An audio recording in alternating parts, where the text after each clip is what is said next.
5 كتب مش أي كتب، دي كتب ممكن تغير حياتك حرفياً تماماً. أيوة بالظبط كده. لو الكتب دي لسه ما عدتش عليك يبقى في سنين وفرص كتير قوي فاتتك. وهو ده اللي بنعمله هنا في أثر، بنجيب لك الخلاصة، أهم الحاجات اللي ممكن فعلا تعمل فرق في حياتك. يلا بينا نبدأ. طيب نبتدي بأول كتاب، وده يعتبر قنبلة خصوصاً في طريقة تفكيرنا عن الفلوس. كتاب الأب الغني والأب الفقير.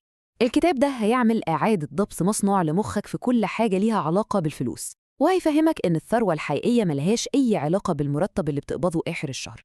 الفكرة كلها بتدور حوالين الفرق بين عقليتين، عقلية الشخص اللي بيشتغل عشان الفلوس، وعقلية تانية خالص بتخلي الفلوس هي اللي تشتغل عشانه. طب وده بيحصل إزاي؟ الموضوع أبسط مما نتخيل. في حاجة اسمها أصول وحاجة اسمها خصوم. الأصول دي بتحط فلوس في جيبك، والخصوم بتسحب فلوس من جيبك. المعادلة شكلها سهل، بس لما تفهمها وتطبقها حياتك كلها بتتغير. يعني خلينا ندي مثال من حياتنا كلنا. العربية اللي بنركبها كل يوم دي تعتبر خصوم. ليه؟ لأنها بتاخد منك فلوس بنزين وصيانة. لكن لو نفس العربية دي شغلتها في تطبيق توصيل، هنا بقى اتحولت لأصل، لأنها بدأت تدخلك فلوس. تمام كده؟ ندخل على الكتاب التاني. الكتاب ده بقى متخصص في تغيير عاداتنا اليومية الصغيرة. كتاب العادات الذرية. الكتاب ده عبقري بمعنى الكلمة، وبيكشف سر قوة الحاجات الصغيرة جدا اللي بنعملها كل يوم. فكرة الكتاب بتتلخص في جملة: كل الإنجازات الكبيرة بتيجي من بدايات بسيطة. يعني أي نجاح ضخم بنشوفه لو رجعنا لأصله هنلاقيه مجرد خطوات صغيرة قوي، صغيرة لدرجة إنها مش بتبان في الأول. الكتاب ده بيركز على فكرة إننا نهتم بالنظام اللي بنمشي عليه، مش بس الهدف اللي عايزين نوصله. يعني إيه؟ يعني ابدأ بحاجة صغيرة جدا بس استمر عليها. فكرة إنك تتحسن بس 1% كل يوم دي ممكن تبان ولا حاجة، لكن على المدى الطويل بتعمل نتائج خرافية. عايزين مثال واقعي؟ بدل ما الواحد يقرر فجأة إنه هيعمل دايت قاسي، إيه رأيك لو نبدأ بحاجة واحدة بس؟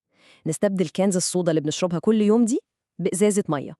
شوف، دي عادة ذرية بسيطة، بس تخيل تأثيرها بعد سنة. مذهل. يلا بينا على الكتاب الثالث. الكتاب ده بقى يعتبر الGPS بتاع الحياة المنظمة.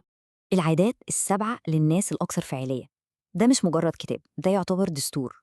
بينقلك من منطقة إنك عايش وخلاص، حياتك مجرد رد فعل للي بيحصل حواليك، لمنطقة تانية خاص، منطقة إنك عايش حياة ليها هدف، حياة فعالة.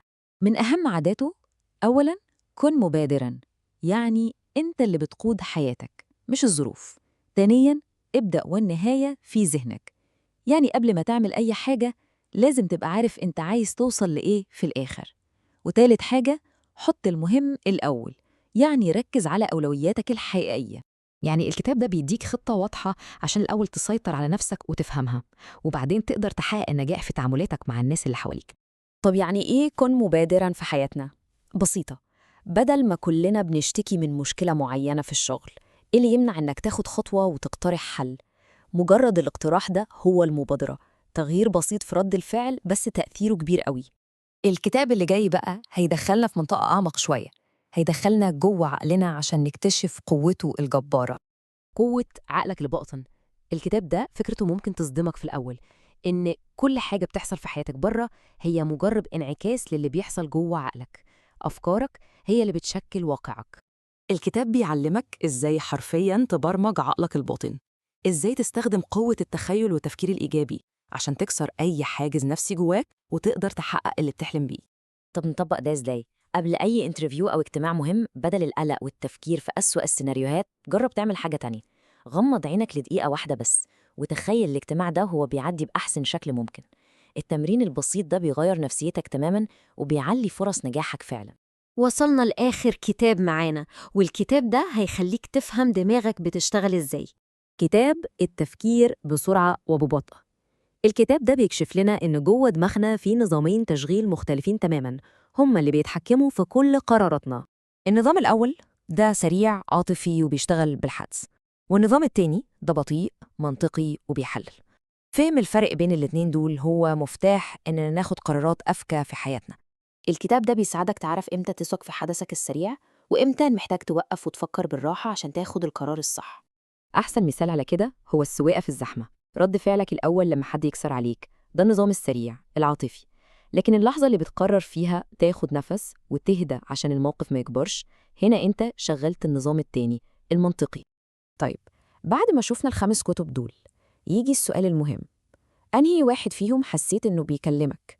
أنهي كتاب حسيت إنك محتاجه دلوقتي أكتر من أي وقت فات؟ المهم مش بس تختار، المهم تبدأ.